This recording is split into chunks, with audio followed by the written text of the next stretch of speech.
talking about this for a long time. Yes, we have. Yeah. Well, He's the first about president. bump stocks. Attorney General Jeff Sessions took a step toward banning bump stocks over the weekend by submitting a notice to the Office of Management and Budget. The president proposed banning bump stocks following the shooting in Parkland.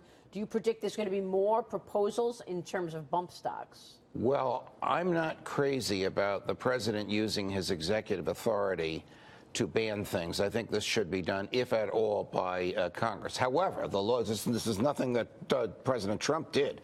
The law that it was when he became president allows him to redefine bump stocks so as to make them illegal. Now, I don't know if they can confiscate stocks that now exist. You'd probably have to pay people for them, the fair market value, because the Fifth Amendment prohibits a taking. But let me point out to you a paragraph in District of Columbia versus Heller, Justice Scalia's 5-4 opinion characterizing the right to keep and bear arms as a personal individual right.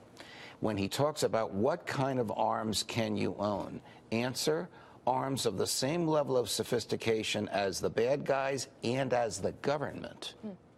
How did we win the revolution? Because we had better long guns than the Brits did. So if the government has automatic weapons, should certain Americans be able to have them as well?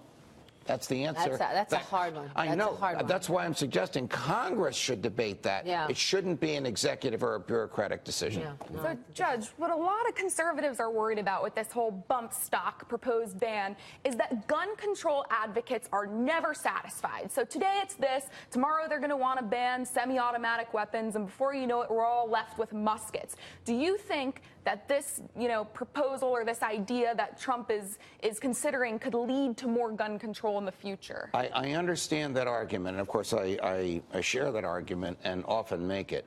There are so few bump stocks in the country, as far as we can tell.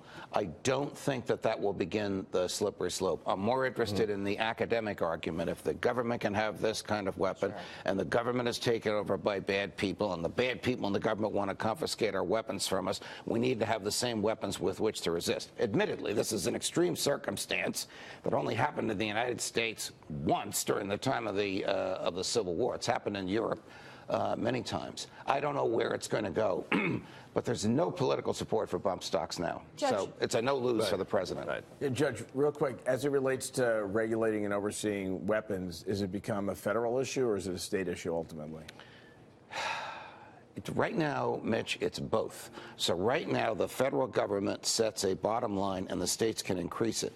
In my home state of New Jersey, all of these regulations that are being talked about as a result of the Parkland massacre already exist because New Jersey is the most restrictive state in the union. So the states can't allow more freedom than the federal government permits, but they can restrict it. Let me switch gears, Judge, and ask you about this story on Zero Hedge this morning that's